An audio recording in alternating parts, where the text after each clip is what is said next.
कोहरे से ढकी झील के किनारे पर पुराना होटल, एक समय भव्य लेकिन अब जीर्ण शीर्ण इमारत दिखाई देता है। यह एक ऐसी जगह थी जहां समय मानो रुका हुआ लगता था और परछाइयां आंखों पर खेल खेलती थी। वर्षों से होटल के भयानक इतिहास के रूप में इसकी भयावह प्रतिष्ठा के बारे में फुसफुसाहट फैलती रही थी। होटल के रहस्यमय आकर्षण से आकर्षित होकर पर्यटकों के एक समूह ने होटल में चेक इन किया। उनका मानना था कि यह एक यादगार छुट्टी होगी। अपने फीके वॉलपेपर और चरमराते फ्लोरबोर्ड के साथ लॉबी में अस्थिर बेचैनी का माहौल था।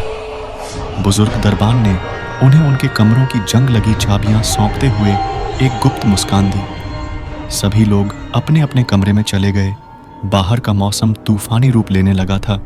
बिजली कड़क रही थी और हवा का झोंका भयानक आवाज के साथ खिड़कियों से अंदर जा रही थी, जिसकी वजह से खिड़कियां तेज आवाज कर रही थीं।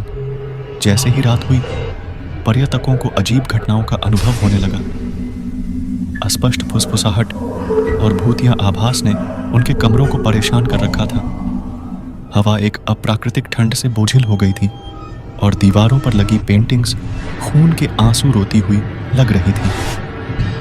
प्रत्येक आगंतुक ने अनदेखी आवाजों द्वारा अपना नाम पुकारे जाने को सुना, जो उन्हें होटल के गुप्त रहस्यों का पता लगाने के लिए प्रेरित कर रहा था। एक एक करके वे होटल के भूल भुलैया वाले हॉलवे में चले गए, जहां के दरवाजे उन कमरों की ओर ले जाते थे जो बदलते प्रतीत होते थे। समय ने अपना अर्थ खो दिया, क्योंकि वे अंतहीन अंधेरे गलियारों में भटकते रहे और वापस लौटने का रास्ता ढूंढने में असमर्थ रहे। खिड़कियों से बाहर कुछ आकृतियां नजर आ रही थीं।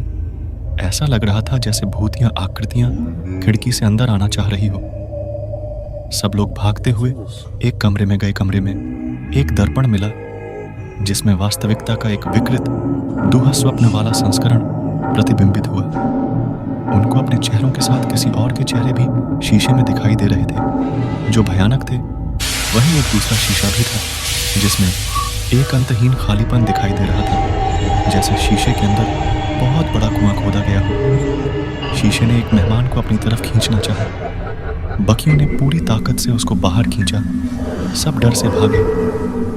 दीवारें बिल्कुल बंद होती दिख रही थीं। पर्यटक होटल की अलौकिक पकड़ से बचने के लिए संघर्ष कर रहे थे। उन्होंने खुद को तहखाने की ओर खींचा, जहां एक छिपे हुए कक्ष में एक प्राचीन शापित कलाकृति रखी हुई थी। कलाकृतियों की द्वेषपूर्ण ऊर्जा ने उन पर कब्जा करना शुरू कर दिया, उनकी जीवन शक्ति को खत्म कर दिया और उन्हें निष्प्राण खोखले भूसी में बदल दिया। पर्यटक होटल के कैदी बन गए, समय और पीड़ा के बुरे सपने में खो गए। वे इमारत की दीवारों के भीतर फंस गए थे, हमेशा के लिए उस अंधेरी शक्ति का पोषण कर रहे थे जिसने उन्हें बंदी बना रखा था। पर्यटक होटल की भयावह प्रताड़ना को सहन नहीं कर सके और एक एक कर सबने अपने प्राण गंवा दिए। उनके चीखें होटल के दीवारों में दब गई थीं और होटल ने एक नया रूप धारण कर लिया था। अभी भी होटल अकल्पनीय भय का स्थान बना हुआ है। ऐसा कहा जाता है कि एक गंभीर अनुस्मारक कि गंतव्यों का कभी पीछा नहीं किया जाना चाहिए और कुछ आवासों से हर कीमत पर बचना चाहिए। पर्यटक इमारत के प्रेतवाधित इतिहास का हिस्सा बन गए थे, जो हमेशा के लिए इसकी खस्ताहाल दीवारों के भीतर रहने वाली द्वेषपूर्ण शक्ति से जुड़े हुए थे।